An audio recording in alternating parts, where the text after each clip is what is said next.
প্রতিদিন ভিক্ষা করে গোবিন্দ ঘোষ দিনে 4 বার সেবা দেয়। 4 বার।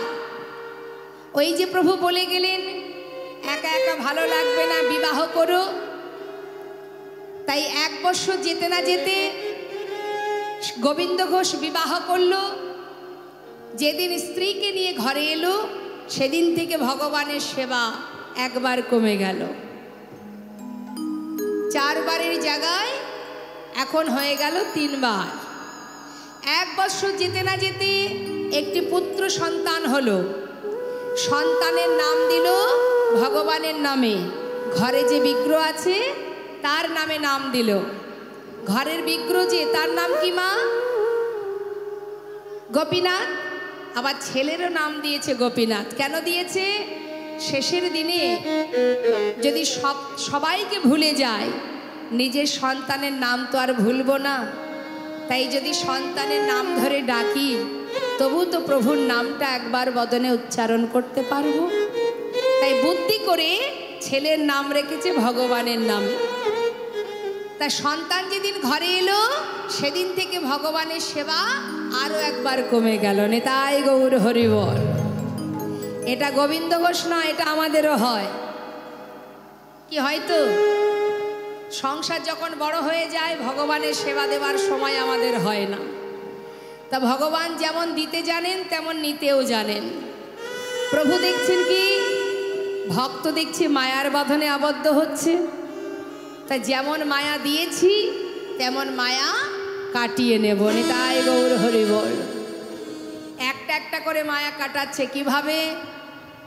ভক্তকে মায়ার বাঁধনে বাঁধবেন না, তাই কাটাচ্ছে একটা একটা করে।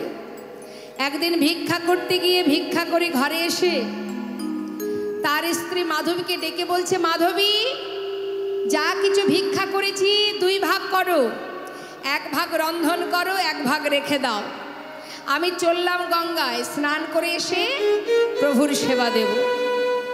স্নান করে এসে দেখছে রান্না হয়নি, ভিক্ষার যে ঝোলা সেই ঝুলিটা পড়েই আছে। ডাকছে, মাধবী মাধবী, ও মাধবী। সাড়া নেই। কোথায় গেল মাধবী? ডাকতে ডাকতে ঘরের ভিতরে প্রবেশ করে দেখছে বিগ্রহ গোপীনাথের চরণে তার স্ত্রী মাধবী উপুড় হয়ে পড়ে আছে। মাধবী রসার দেহ দেখে ছুটে গিয়ে মাধবীকে বুকের মধ্যে জড়িয়ে ধরে চিৎকার করে বলে উঠলেন, গোপীনাথ গোপীনাথ গোপীনাথ, তুমি কি করলে গোপীনাথ? তুমি আমার মাধবীকে কেন কেড়ে নিলে? বলো গোপীনাথ, কি অপরাধ করেছি আমি? আমার মাধবীকে কেন কেড়ে নিলে? নিজের স্ত্রীকে বুকের মধ্যে জড়িয়ে ধরে কাঁদছে। বলো গোপীনাথ, বলে দাও, কেন তুমি আমার মাধবীকে কেড়ে নিলে? কেন কেড়ে নিলে? আমরা বলি না মা, আমার সংসার, আমার ঘর, আমার বাড়ি, আমার স্বামী, আমার পুত্র, আমার কন্যা, হ্যাঁ আমার আমার বলি না? পাড়াপড়শি ছুটে এসে মাথায় হাত দিয়ে বললেন, শান্ত হও। তোমার হলে সে তোমায় ছেড়ে যেত না। তোমার নয়, যার দেওয়া সেই তো নিয়েছে। কেঁদো না। সন্তান আছে তোমার কোলে, ওই ছোট্ট সন্তানকে মানুষ করার দায়িত্ব তোমার। তাই সন্তানের মুখের দিকে চেয়ে তুমি ভালো থেকো, কেঁদো না। পাড়াপড়শির যা ধর্ম, কোনো মানুষ বিপদে পড়লে যেমন সান্ত্বনা দেয়, গোবিন্দ ঘোষ সান্ত্বনা পেয়ে নিজে হাতে তার স্ত্রীর শেষকৃত্য করলেন। রইল বাকি সন্তান। সন্তানের মুখের দিকে তাকিয়ে গোবিন্দ ঘোষের দিন কেটে যায়।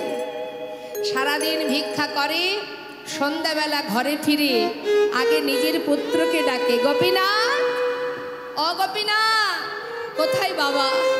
সারাদিন তোকে দেখিনি, আমার কোলে আয়, একটু কোলে আয়।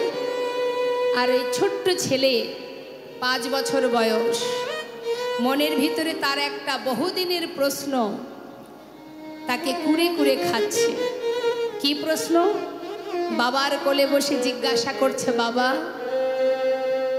আমার বন্ধুদের সাথে যখন আমরা বনে খেলা করি, সন্ধ্যা হতে না হতেই আমার বন্ধুদের মায়েরা তাদেরকে কোলে করে ঘরে নিয়ে যায়, কিন্তু বাবা আমার মা তো কোনোদিন আমাকে নিয়ে আনতে যায় না, বাবা আমার মা কোথায়? বাবা আমার মা কোথায়? সবারই তো মা আছে, আমার মা কোথায়? বলো না বাবা। বাবা কি উত্তর দেবে? সন্তানকে কোলের মধ্যে জড়িয়ে ধরে বলে, আমি তো আছি, আমি তোর মা, আমি তোর বাবা, তুই কাঁদিস না, কাঁদিস না। কিন্তু প্রতিদিন তার সন্তানের একই প্রশ্ন, বলো না বাবা মা কোথায়? আমার মা তো আদর করে না, আমার মা তো ভালোবাসে না। মায়ের কথা জানতে চাস? মায়ের কথা জানতে চাস? তবে যা, ওই যে মন্দিরে দাঁড়িয়ে আছে গোপীনাথ, ওর কাছে কি জিজ্ঞাসা কর তোর মা কোথায়।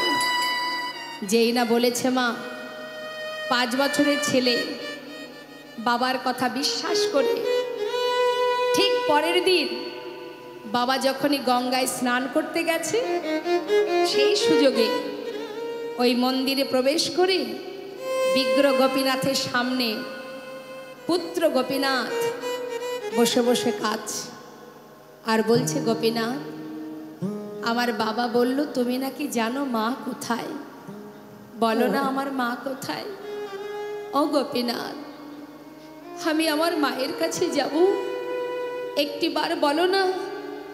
বাবা তো বলল তুমি জানো, বলো না গোপীনাথ। বলে দা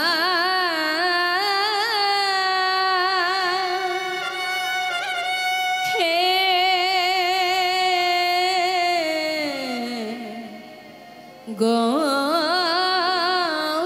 গোপীনাথ, বলো বলো কোথায় আমার মা, বলো কোথায় আমার মা, হারিয়ে গেছে মা যে আমার, আমি খুঁজে পেলাম না, না না। বলো কোথায় আমার মা, বলে দাও হে গোপীনাথ, বলো কোথায় আমার মা, ডাকি আমি মা মা বলে, মা যে আমায় নেয় না কোলে।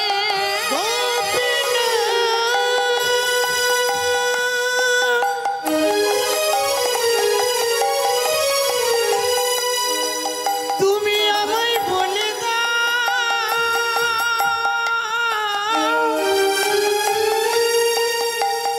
বলো কোথায় আমার মা আছে, তুমি বলে দাও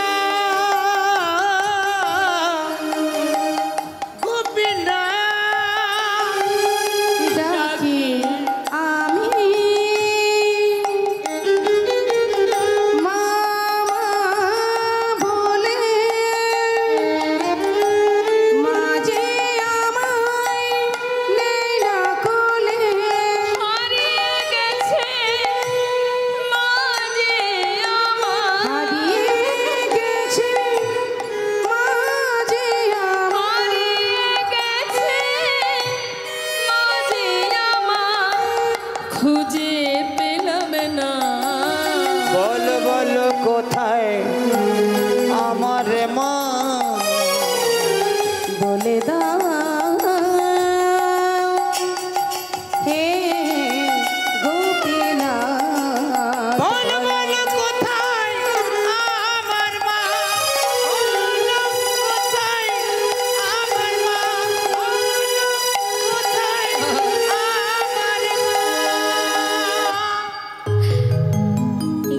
থেকে স্নান করে গোবিন্দ ঘোষ ঘরে ফিরে নিজের পুত্রকে ডাকছে, গোপীনাথ, ও গোপীনাথ, কাঁদিস না বাবা। ও কোনোদিন বলবে না তোর মা কোথায়, আমার বুকে আয়।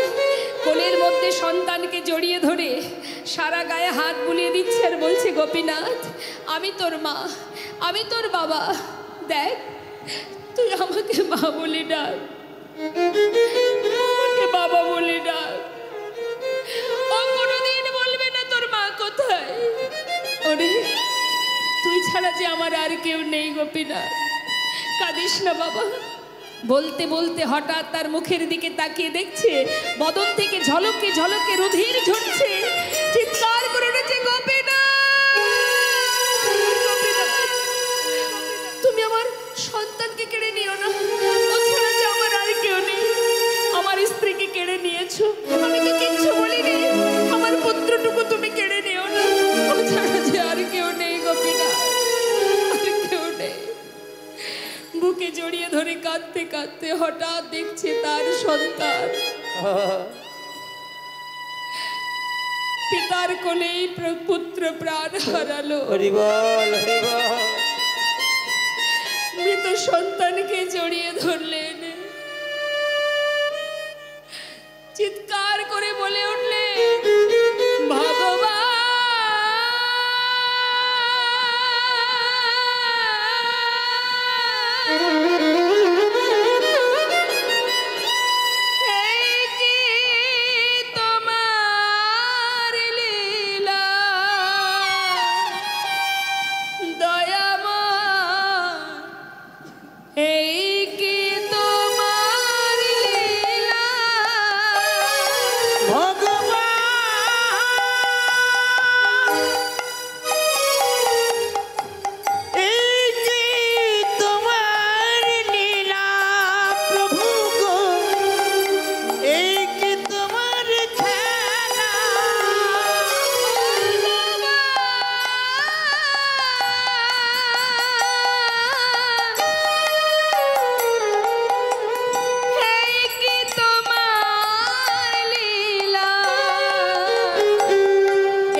নিজে হাতে মৃত সন্তানকে নিয়ে গোবিন্দ ঘোষ গঙ্গার ঘাটে, অগ্রদ্বীপেই গঙ্গার ঘাটে মাটি খুঁড়ে তার সন্তানের সমাধি দিল। গঙ্গায় স্নান করে ঘরে ফিরে এসে শুদ্ধ বসন পরিধান করে ভগবানের সম্মুখে দাঁড়িয়ে বলে উঠলেন, গোপীনাথ, সবই দিয়ে আবার সবই কেড়ে নিলে, খুশি হয়েছো তুমি? আমি জানি না তুমি কেন দিয়েছিলে, আবার কেন কেড়ে নিলে। একটিবার বলো প্রভু, বাবা বলি ডাকবার সন্তানটুকু তুমি রাখলে না। ও ছাড়া যে আমার আর কেউ নেই দয়াময়। কি নিয়ে বাঁচবো আমি? কে বা আছে আমার? ধোলাই গড়াগড়ি দিয়ে কাজ। দেখতে দেখতে 3 দিন হয়ে গেল বাবা, নিজেও কিছু সেবা করে না আর ভগবানেরও সেবা দেয় না। মা, 4 দিনের দিন ভগবান পুত্র সেজে 1 পা 2 পা করে গোবিন্দ ঘোষের ঘরে, গোবিন্দ ঘোষের কাছে এসে দাঁড়ালেন। বিগ্র গোপীনাথ নিজে পুত্র সাজলেন, আর এদিকে গোবিন্দ ঘোষ ধোলাই গড়াগড়ি দিচ্ছে, ঘরের বারান্দায় বসে গড়াগড়ি দিয়ে কাঁদছে আর বলছে, গোপীনাথ একবার এসে বাবা বলে ডাক। কোথায় গেলি তুই? একবার এসে বাবা বলে ডাক। ফিরে আয় গোপীনাথ, ফিরে আয়। ভগবান পুত্র সেজে পাশে এসে দাঁড়ালেন। বাবা, বাবা। কে? আমি তোমার পুত্র গোপীনাথ। আমার পুত্র সে তো কবেই মরে গেছে। তুমি কে? আমি তোমায় চিনি না। বাবা, একদিন তুমি নিজেই বলেছিলে তুমি 2 পুত্রের পিতা। বাবা, 2টো সন্তানের মধ্যে যদি কারোর একটি সন্তান মারা যায়, তবে কি বাবা আরেকটি সন্তানকে না খাইয়ে রাখে? আজ 4 দিন হলো তুমি কিচ্ছু খেতে দাওনি। আমি যে আর পারছি না বাবা, কিছু খেতে দাও। ও তুমি এসেছো? তুমি এসে আমায় বাবা বলে ডাকলে। তুমি আমায় বাবা বলে ডাকলে। জানো, এই জগতে প্রত্যেকটি মাতা পিতা একটা পুত্র সন্তান কেন চায়? শেষের দিনে মাতা পিতার শেষকৃত্য করবার জন্য। আজ তুমি আমাকে বাবা বলে ডাকলে, শেষের দিনে আমার শেষকৃত্য তুমি সমাধা করতে পারবে? করবে তুমি? পারবে না। পারবো বাবা, পারবো। তোমার ক্রিয়াদি সব আমি করব, কথা দিচ্ছি। পারবে? কাছা নিতে পারবো? পারবে? 1 মাস 24 অন্ন খেতে পারবো বাবা, পারবো। তুমি পারবে আমার জন্য পিণ্ড দিতে? পারবো বাবা, পারবো, কথা দিলাম। এই পৃথিবীতে যতদিন চন্দ্র সূর্যের উদয় হবে, ততদিনই আমি তোমার শেষকৃত্য করে যাব। এবার কিছু খেতে দাও। কয়েক বাড়ি থেকে ভিক্ষা করে এনে সেবা দিল মা। বেশ কিছুদিন চলে গেল এইভাবে। গোবিন্দ ঘোষ শয্যাশায়ী হলেন, আর চলতে পারে না।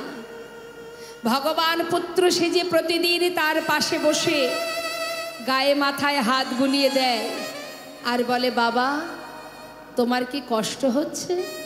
না। কষ্ট কেন হবে? অন্তিম সময় যখন আসবে সবারই যে এমনই হবে। আমার যে যাবার সময় হলো। গোপীনাথ বলো, বাবা আমাকে একটু চরণামৃত এনে দে না। আজ কিন্তু আর মনে নেই যে ভগবান পুত্র সেজে তার পাশে বসে আছে। ভুলে গেছে মা, মনে পড়ছে না কোনো কিছু, বিস্মরণ হয়ে যাচ্ছে সব। ভেবেছে নিজের পুত্র। ও গোপীনাথ, আমাকে একটু চরণামৃত দিবি বাবা? দিচ্ছি। সচরণামৃত পান করালেন। গোপীনাথ বলো, বাবা বিদায় নেবার আগে আমার মাথার পাশে 1 জোড়া করতাল আছে, করতাল বাজিয়ে আমাকে একটু হরিনাম শোনাবি বাবা? শোনাবো, এক্ষুনি শোনাবো। ভগবান করতাল হাতে নিয়ে ভক্তের চারিপাশে ঘুরে ঘুরে চোখের জলে মুখ ভাসিয়ে কাঁদছে আর ভক্তকে হরিনাম শোনাচ্ছে। হরে কৃষ্ণ হরে কৃষ্ণ কৃষ্ণ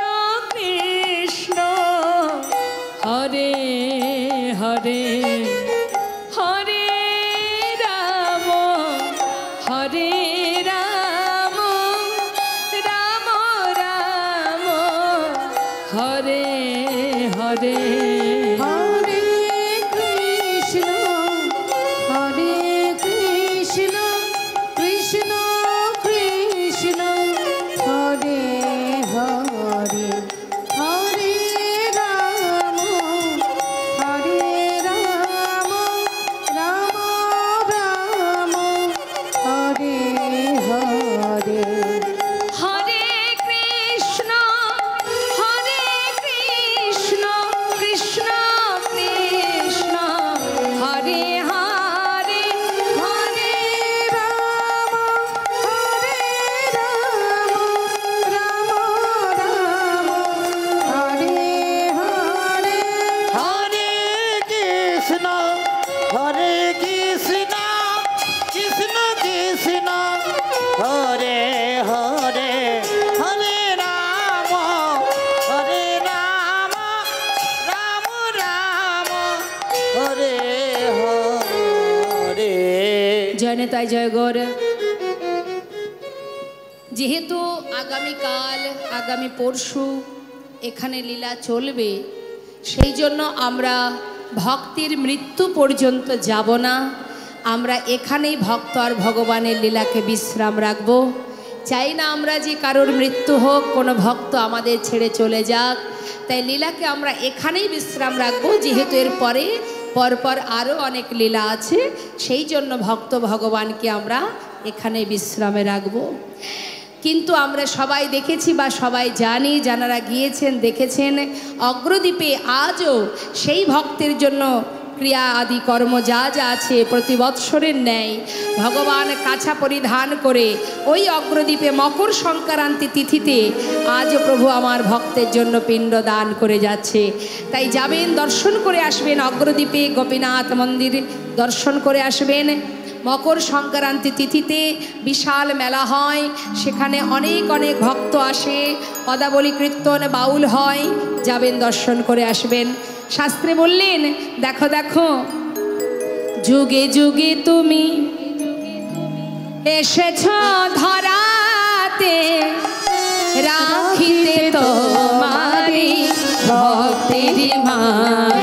ওই না যুগে যুগে তুমি এসেছো ধরাতে, রাখিতে তোমারি ভক্তির মান। দাঁড়াইল হরি দাঁড়াইল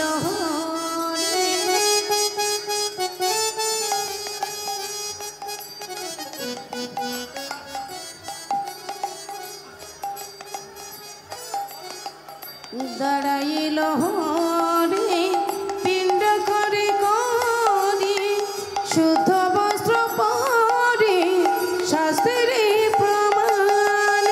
যারাধে সকল ভক্তকে জানাই 28শে আষাঢ় রবিবার মহাদেব চন্দ্র ঘোষ মহাশয়ের বাড়িতে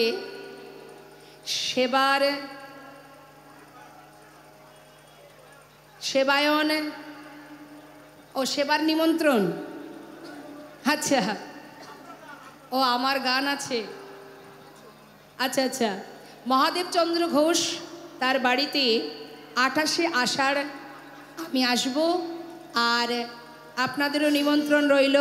সকাল 10টায় সকল ভক্তের সেবারও ব্যবস্থা থাকবে। নিতাই গৌর হরিবল হরিবল হরিবল।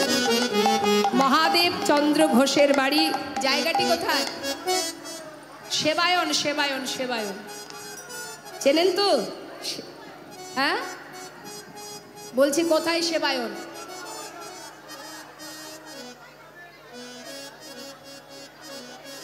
খোলাতলা।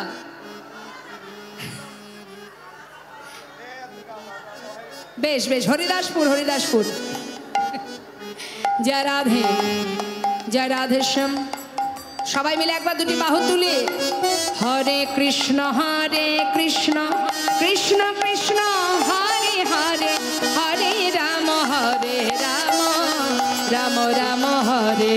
বলো হরে কৃষ্ণ কৃষ্ণ কৃষ্ণ হরে হরে, হরে রাম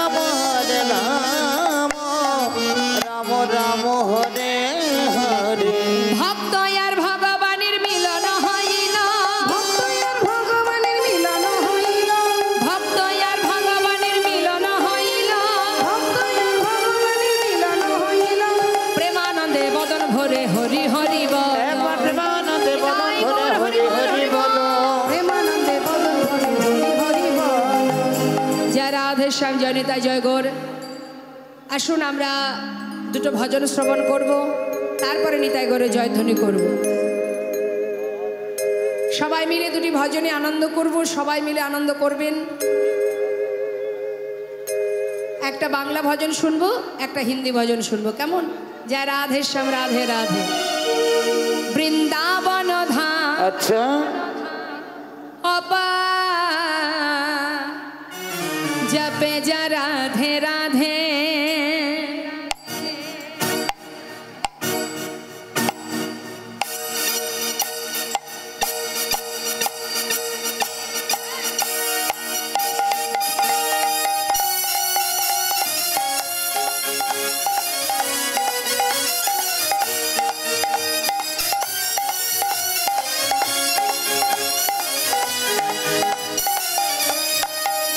বৃন্দাবন ধাম, বৃন্দাবন ধাম অপার জপে যা রাধে রাধে। হাই বৃন্দাবন ধাম, বৃন্দাবন ধাম অপার জপে যা রাধে রাধে।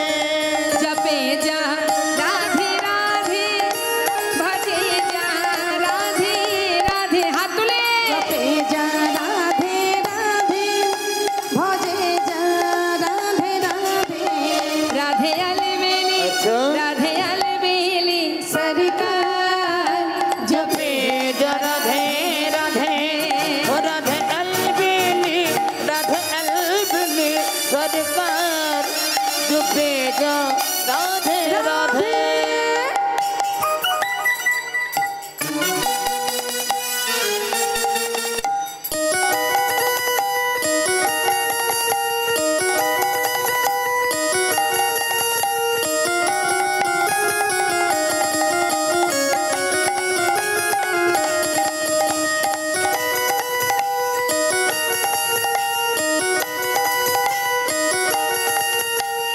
হরি বল।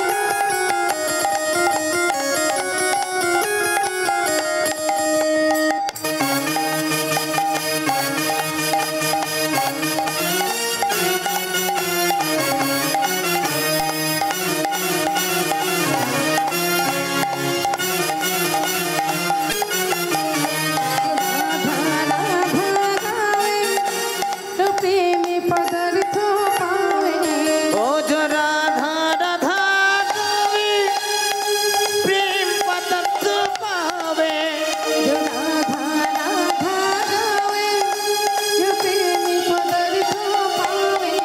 बक हो जाए मेरा पार चुपे जा राधे राधे। नक हो जाए तेरा पार, जपे जा राधे राधे।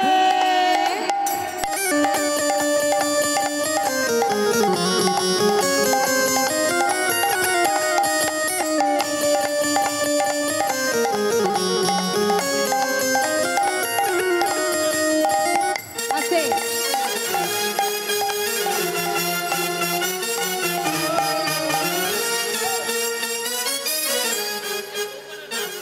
আচ্ছা, বৌমা কারা আছেন? আমাদের মা বলছেন যে বৌমাদের ডাকতে হবে। বৌমা কোথায়? হাত তুলুন দেখি, এখানে রাখুন। কই বৌমারা আসুন।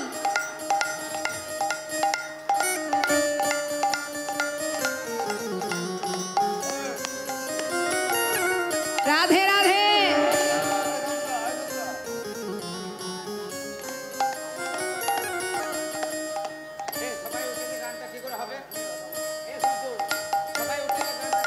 জয় রাধে।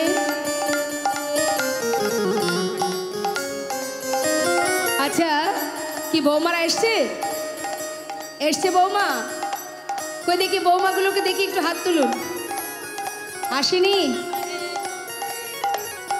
তুলুন, হাত তুলুন, নাচুন। রাধে রাধে।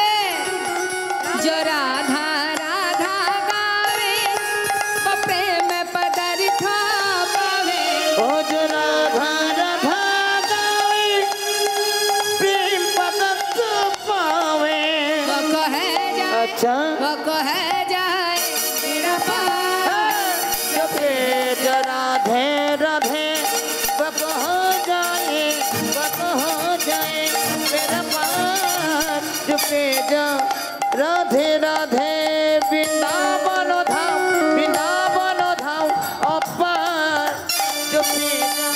রাধে রাধে ভজে যা রাধে রাধে ভজে যা রাধে রাধে জপে যা রাধে রাধে